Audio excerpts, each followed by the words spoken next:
Terus berjuang, jangan berhenti untuk wujudkan semua mimpi-mimpi karena sebuah Namaku Reno. Pagi itu, langit Gunung Arfena begitu cerah, seolah memberi isyarat bahwa perjalanan ini akan indah.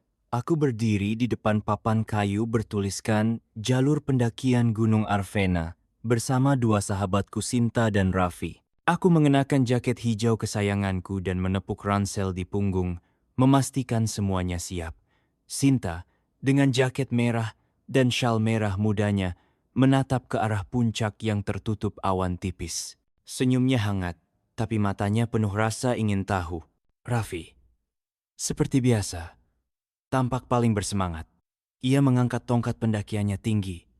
Topi lebarnya bergoyang diterpa angin pagi. Kami bertiga tertawa bersama. Langit biru, udara sejuk, aroma tanah basah setelah hujan semalam, semuanya terasa sempurna. Di tengah perjalanan, aku berhenti di tepi sungai gunung yang jernih. Aku menunduk, mengisi botol airku, sambil memperhatikan pantulan wajahku di air. Wajah itu tenang, penuh percaya diri. Aku belum tahu betapa berat perjalanan ini akan menjadi. Sore harinya, kami mendirikan tenda di dataran kecil. Api unggun menyala lembut. Sinta duduk bersandar di batu besar, menulis di buku catatannya. Angin meniup rambutnya yang terikat ekor kuda. Aku dan Raffi duduk di belakangnya, tertawa membicarakan rencana esok. Di atas kami, bintang-bintang berkelip. Aku merasa dunia ini luas sekali, dan malam itu, aku percaya tak ada yang tak mungkin. Tapi pagi berikutnya, semuanya berubah.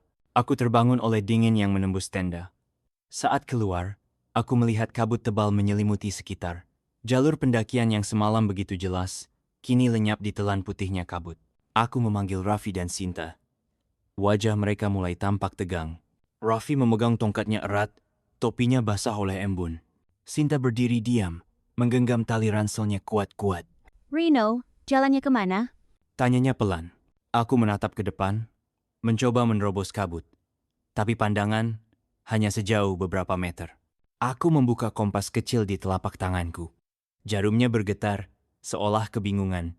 Sinar matahari samar menembus kabut dan menyinari separuh wajahku. Entah kenapa, hatiku bergetar. Aku masih mencoba tenang, tapi jauh di dalam dada, ada rasa cemas yang belum pernah kurasakan sebelumnya. Kami melangkah perlahan. Setiap langkah terdengar seperti gema di antara kabut yang tak berujung. Gunung Arfena mulai memperlihatkan sisi misteriusnya. Sore itu, kabut berubah menjadi hujan. Langkah kami makin berat, tanah berubah licin. Aku berhenti, berlutut di jalur berlumpur. Ada bekas jejak tapi samar, dan sebentar kemudian menghilang di sapu air. Aku menghela napas panjang. Jejaknya hilang, kataku. Raffi menatap sekeliling dengan cemas. Sementara Sinta duduk di atas batu, memeluk lututnya. Syal merah muda di lehernya berkibar tertiup angin. Matanya memandang kosong ke arah kabut yang tak memberi jawaban. Rintik hujan berubah deras. Kami membuat tempat berteduh dari terpal seadanya. Tanganku menggigil saat menyalakan api kecil. Api menari lemah di antara dingin dan kabut. Raffi duduk di sampingku, mata terpejam, lelah. Sinta menatap api, tanpa berkata sepatah pun. Malam itu sunyi, hanya suara angin dan hujan yang menemani. Aku menatap nyala api dan berbisik dalam hati, Arfena, apa yang sebenarnya kau sembunyikan dariku? Keesokan harinya, badai kabut datang. Angin berputar kuat, membuat langkah kami goyah. Aku berjalan di depan, menunduk, menahan hembusan angin yang seolah mencoba menjatuhkan kami. Jaket hijauku basah kuyup, tapi aku tak berhenti. Sinta di belakangku memegangi syalnya erat. Aku bisa melihat matanya penuh ketakutan, tapi ia tetap melangkah. Raffi di belakangnya mencoba menjaga keseimbangan.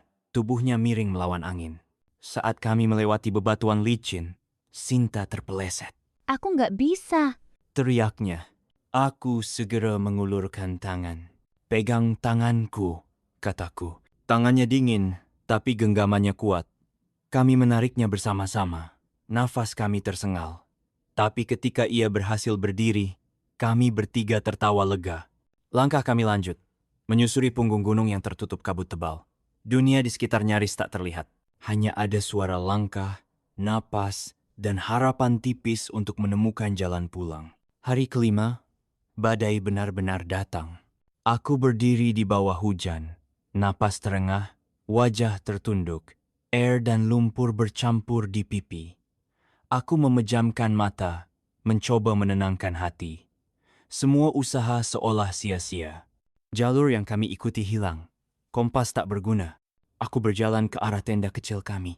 Sinta duduk di dekat api yang hampir padam. Air matanya mengalir pelan. Ia memegang syal merah mudanya, seperti memeluk sisa semangatnya. Raffi berlutut di sebelahnya, bahunya gemetar karena lelah. Aku menatap mereka, lalu menoleh keluar. Di depan sana, samar terlihat jalur sempit yang menanjak menuju puncak. Cuma satu jalan tersisa, gumamku. Jalur itu berbahaya. Licin, terjal, dan tak ada kepastian apapun. Tapi entah mengapa, aku tahu itulah satu-satunya pilihan. Kalau kalian mau turun, aku mengerti, kataku pelan. Tapi Sinta menatapku, matanya berair, dan menjawab. Kita mulai bersama. Kita juga harus sampai bersama. Aku menatap Raffi, dan dia hanya mengangguk tegas. Aku menarik napas panjang. Baiklah, maka kita lanjut. Sekali lagi, sampai akhir. Langit mulai berubah warna. Setiap langkah terasa seperti 1000 beban. Aku menapaki batu terakhir, tubuhku hampir tak sanggup. Tapi saat itu, cahaya muncul. Cahaya matahari pertama menembus awan keemasan, hangat menyentuh wajah kami bertiga. Aku berhenti, menatap ke langit. Akhirnya, bisikku, kami sampai di puncak Gunung Arfena. Aku menancapkan bendera kecil bertuliskan, "Jangan pernah menyerah." Tangan gemetar, tapi hatiku mantap. Sinta tersenyum sambil menangis. Sementara Raffi mengangkat tangannya tinggi, berteriak ke udara, "Kita berhasil!" Kami berpelukan. Air mata bercampur dengan tawa. Matahari muncul sepenuhnya di ufuk timur, menciptakan laut awan di bawah kami. Cahaya keemasan menyinari wajah kami lelah, tapi penuh makna. Di puncak itu, aku belajar sesuatu. Kadang, kemenangan bukan tentang sampai di atas, tapi tentang tidak menyerah ketika semuanya ingin berhenti. Perjalanan turun terasa lebih hening. Kabut yang dulu menakutkan kini terlihat indah, diterpa sinar matahari pagi yang menembus pepohonan basah. Kami berjalan perlahan, menikmati setiap langkah, setiap hembusan napas. Ketika akhirnya kami tiba di base camp, langit sudah mulai cerah sepenuhnya. Aku menatap ke belakang. Puncak Gunung Arfena tampak samar, diselimuti awan putih yang bergerak pelan. Untuk pertama kalinya, aku menyadari betapa indahnya gunung ini bukan karena ketinggiannya, tapi karena semua pelajaran yang ia berikan. Aku berdiri cukup lama, membiarkan angin menampar wajahku lembut.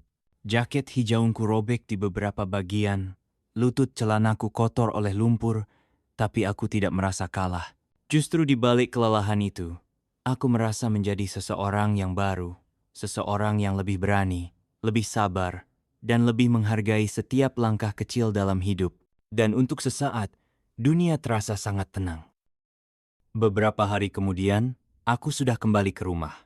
Pagi itu, cahaya matahari masuk dari jendela kamarku, menimpa meja kayu tempat aku meletakkan peta Gunung Arfena dan foto kami bertiga di puncak. Foto itu sedikit buram, tapi aku bisa melihat jelas senyum kami senyum yang lahir bukan dari kemenangan, tapi dari keteguhan. Aku membuka buku catatanku, buku kecil yang dulu kubawa mendaki. Halaman-halamannya basah dan kusut. Beberapa tinta memudar. Namun di setiap catatan, aku bisa merasakan kembali setiap langkah, setiap rasa takut, setiap keberanian yang kami kumpulkan di sana. Aku mulai menulis. Gunung Arfena bukan sekadar tempat tinggi yang kami daki. Ia adalah cermin yang memperlihatkan siapa kami sebenarnya. Ketika tak ada jalan mudah, ketika hanya ada pilihan, menyerah, atau melangkah lagi. Aku berhenti sejenak, menatap keluar jendela. Burung-burung terbang melewati langit biru, seperti bayangan kecil dari kebebasan. Tanganku kembali menulis. Kadang, Tuhan menyembunyikan puncak di balik kabut. Bukan agar kita tersesat, tapi agar kita belajar menemukan arah dengan hati. Air mataku menetes tanpa kusadari. Tapi bukan karena sedih, melainkan karena rasa syukur yang begitu besar. Aku menutup buku itu perlahan, menatap peta dan foto yang tergeletak di meja. Lalu aku berbisik pada diri sendiri. Terima kasih Arvena, kau mengajariku arti sebenarnya dari kata tidak menyerah.